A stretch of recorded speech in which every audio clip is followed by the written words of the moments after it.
Kalau kita lihat di sini memang trennya masih terus turun ya my friends dari mungkin 2024 bahkan. Nah, apa sih yang menarik dari saham yang turun terus ini ya? Jadi ICBP adalah saham yang kita bahas di tanggal 25 November 2025 dan memang performanya belum cukup baik ya my friends ya. Tapi pada saat itu yang kita lihat adalah dengan diskon yang terus terjadi di ICBP ini ya, dengan penurunan harga yang telah berlangsung ini harusnya bisa membawa ICBP ke valuasi yang lebih atraktif lagi nih, jauh lebih atraktif dari sebelumnya.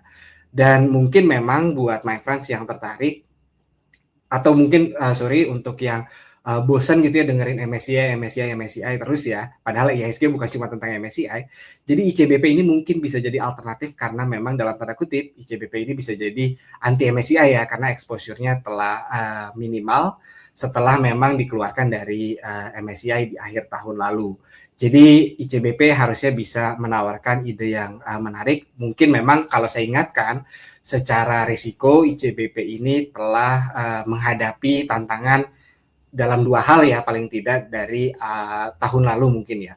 Yang pertama itu daya beli masyarakat yang terus menurun, untuk kemudian mempersulit ICBP untuk meningkatkan volume penjualan maupun dari sisi harga ya.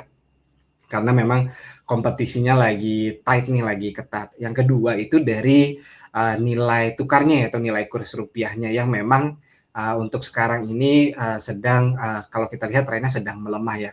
Kaitannya apa? Kalau kita lihat dari paparan publiknya ICBP, jadi memang portofolio produknya ICBP ini fokusnya kalau my friends lihat ini produk bahan bakunya harusnya berasal dari soft commodities ya, baik itu dari gandum maupun juga dari CPO ya, atau kelapa sawit. Nah, peningkatan atau perubahan harga yang sifatnya naik dari sisi soft commodities ini berpotensi untuk kemudian juga menghambat dari sisi margin profitability-nya ICBP itu sendiri. Jadi di sini mungkin yang kita bisa ekspektasikan kalau memang ICBP bisa mengatasi 2 masalah utama ini, harusnya potensi sentimen positif berlanjut itu cukup besar untuk ICBP ya my friends ya. So far memang sudah naik dari, kalau kita lihat di sini dari tanggal 12 Januari 2026 lalu ya my friends ya.